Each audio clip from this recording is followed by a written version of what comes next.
Yep, so moving swiftly on, I am delighted to present you with Abigail Ford, who will be telling us about everyday objects and the magic of lived religion in the Middle Ages.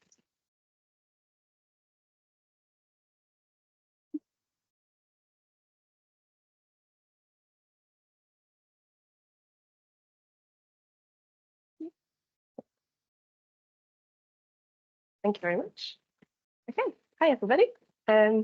So yeah, my name's Abby. I'm a third year and mostly doctoral student in SAR, and I am studying the evidence of magic in late medieval and early modern Scottish material. So today I'm going to be reading out an object case study that I wrote during a recent writing retreat, which focuses on the multiplicity of domestic objects in popular medieval beliefs. But before I start, could everyone please take one of these pebbles? I think I've got enough. I tried to make sure I had too many pebbles. You don't want to be short of pebbles, do you? Yeah, so if you could each take one. To those attending online, I do apologise for the lack of digital pebbles, but if you've got an object, like a similar object nearby that you can use, please do get that. The reason for giving these out is I hope that these will communicate elements of physicality and sensory engagement concerning the object that I'm going to talk about today. It's important to make those material aspects a core part of this story. I think that where possible, these sort of 3D props are a helpful way to do that. Due to factors of time and budget, pebbles were the go-to option. I have loved to create better reproductions, but here we are. You can hold these in your hand, you can look at them as you listen, you can do what you want with them really, but well, please don't throw them at me or anything because that's rude and I'll throw them back at you. Okay, so we nearly all got our pebbles. Okay, right, let's begin. So magic was present everywhere in the medieval home, and we can spot glimpses of this through surviving texts, but material remains are where everyday beliefs and practices are most vocal. Take this late medieval spindle whorl, for example, which was found in Scotland in 2018 by a metal detector. It's a flat-faced disc with a diameter of just under 4 centimeters and a hole in the center. Cast from lead, it has a slightly rough surface. After it was cast, pseudo-writing and 2 concentric rings around the hole were incised on one of its faces. It's unclear whether the rings in the text were all incised in one action or more. Pseudo-writing is the use of characters that have the appearance of lettering and a written language system, but they don't convey linguistic information. It's likely that the person who added this to the whorl did so with the understanding that spinning was one of many domestic activities that could be adapted for magical charms. Such practices are occasionally referenced in medieval texts, but as far as I know, the inscription of whorls is not specifically known to be documented. Yet, as demonstrated by the inscription on this whorl, the objects that were used in those activities also have the capacity to play a significant role in the mechanisms and the reach of magic. Spindle whorls are a ubiquitous part of medieval material culture. Often made from clay or lead, they are small, weighted, perforated objects with central holes that fit onto hand-operated drop spindles. Their weight provides momentum for the spindle's rotation and regulates its speed to steadily draw up the raw fibers as they're twisted into yarn. The practice of spinning was embedded in medieval homes and communities. In the 14th century, Scotland had become a lead producer and exporter of linen and wool textiles. The animal management and land use that were required to keep up with supplying that industry strengthened local economies, as did the ability for rural communities to supplement their incomes through textile production. By 1300, it's estimated that craft working in the textile industry contributed to around 1/10 of rural incomes. And by 1500, this is estimated to have doubled to around 1/5 of rural incomes. So with this in mind, the importance of producing textiles on local and national scales cannot be overstated. And it is precisely this centrality of spinning in domestic life that made the process and its associated equipment a core part of medieval popular practices that moved between religion and magic. The kind of everyday magic that was known and practiced in medieval Britain was not distinctly separate from religion. Most everyday magic drew from lived religion, a term that accounts for religion being experienced in everyday life and how these experiences engage with institutionally prescribed tenets. Domestic everyday magic centered on finding pragmatic solutions to spheres that swirled around sickness, injury, relationships, and income.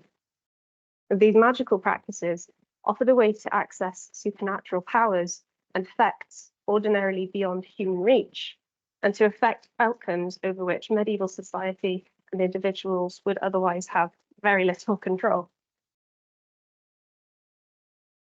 Textile crafts were just some of the domestic tasks that had capacity to be ritualized and reoriented for the purpose of charms. Cooking and baking, milling wheat, and cleaning were other tasks that could be reoriented too. A well-known account from the 11th century, courtesy of Richard of Worms in the southwest of Germany, describes the, quote, vanities which women practice in their woolen work, in their looms, who, when they begin their weaving, hope to be able to bring it about that, with incantations, the threads of the warp and then the woof become so mingled together that, unless counteracted in turn by other incantations of the devil, a male victim will utterly perish. As an outsider's account, and someone who sounds deeply suspicious of women, it cannot be said for certain whether Burchard's depiction of this ensorcellment reflects local law or genuine practice. But the description of the act of threads weaving together through the warp, the threads that run lengthwise, and the woof, the threads that run across the width, suggests that the physical and tangible act of mingling those threads would, in combination with choice spoken words, produce a mirroring supernatural entanglement that would bind the intended person to those practicing the charm. But thread-related tasks were not restricted to just the purpose of binding other people. They could be used to act against harmful supernatural powers and earthly misfortune. An English method, recounted by Reginald Scott in 1584, instructs that to make a garment that will bind threats of illness and demons, quote, on Christmas Day at night, a thread must be spun of flax by a little virgin girl in the name of the devil, and it must be woven by her and also wrought with the needle.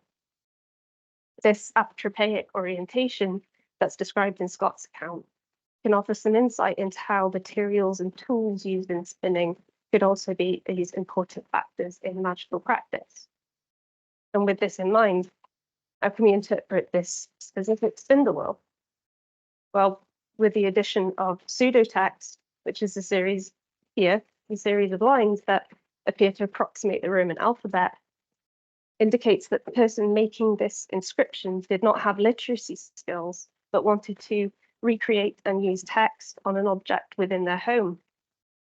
Words carried so much weight in medieval culture, both written and spoken words, essential to Catholic beliefs and practices. And this is something that conspicuously bled into medieval material culture, as well as offering, serving as a reminder of piety.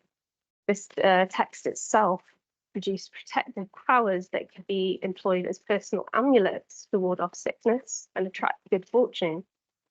This operated on the understanding that people could open direct lines of communication with agents of Catholic divine power, including God, Jesus, Mary, and canonized saints. And these open channels could be accessed through speaking and writing the agent's names, but also through using sections of prayer or phrases that related to those agents. Jesus Hominum Salvator, Ave Maria, and Agnus Dei were among the most popular phrases replicated and abbreviated on dress accessories, domestic objects, and charms written on pieces of parchment. But rings, belt buckles, and brooches are just a few examples of objects that made use of those texts, whether these were included in their design, through casting or engraving, or added as an inscription by the user at a later point. These practices demonstrate how Catholic lived religion in medieval Britain heavily drew upon material expressions of belief, often shaped by the concept that objects could hold supernatural agency through their materials and forms. Making contact with these words through viewing them, or wearing or holding objects inscribed with them, were particularly efficacious ways of accessing their amuletic properties. Viewing was perceived as another form of bodily contact through intromission. Having grown increasingly prevalent by the late Middle Ages, intromission was the theory that sight worked through things emitting rays, which entered the body through the eyes. Symbols associated with Christianity, such as crosses and five-pointed stars, also served as a way of invoking divine power. Again, this transformative effect could be achieved through making the symbols, viewing them, and handling the objects to which they were added. And these are easy to replicate symbols have been found on spindle whorls across Britain and continental Europe. At least 30 medieval lead spindle whorls marked with lettering have been recorded in England through the Portable Antiquities scheme, including one cast with the reversed letters RHO, which is probably in reference to the Christian symbol hero. Oops. And practices such as these characterize the ambiguous relationship between Western medieval religion and magic. The lines drawn between these two spheres ebbed and flowed according to continual discourse over the correct and incorrect applications of religious rituals. So when we look at this spindle whorl incised with pseudotext from the perspective of the person who modified it, we can speculate that to achieve magical ends, they used an object that was materially accessible and an important part of their livelihood. Taking into account that the possibility that spinning already possessed capacity, ritual reorientation, it's also plausible that the text was added to the whorl specifically because it already carried a sort of supernatural charge to be augmented with further additions. The inscription implies that the person responsible for modifying the whorl recognized the transforming effect that text has, even if they themselves were illiterate.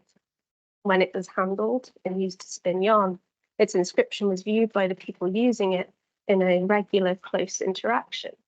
And maybe you can connect a little bit to that interaction as you hold your pseudo-whorls.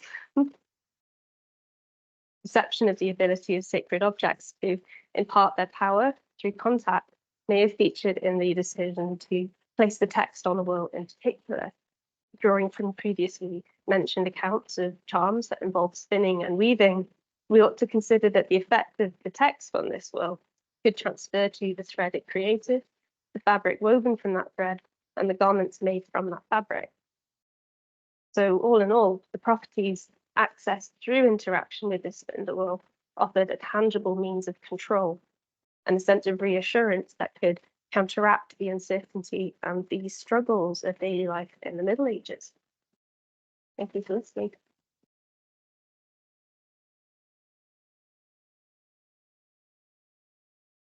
Over.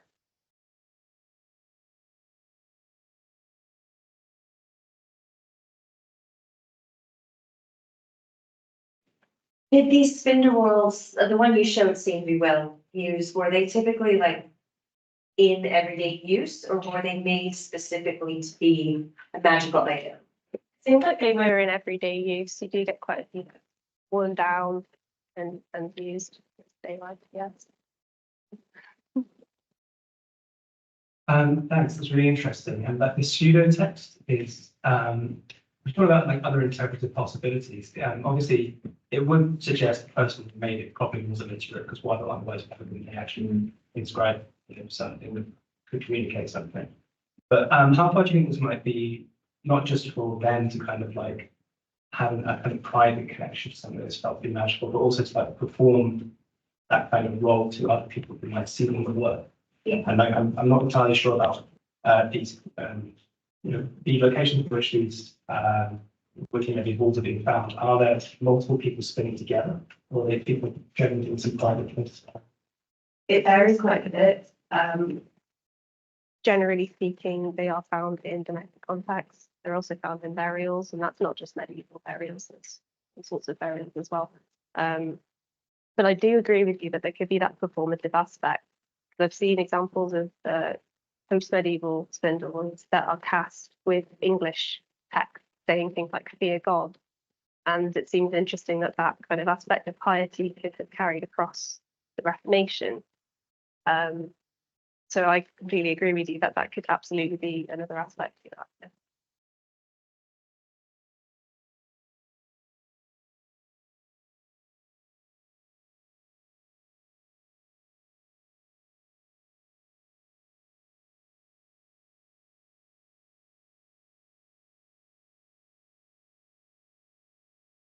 Yeah. Yeah.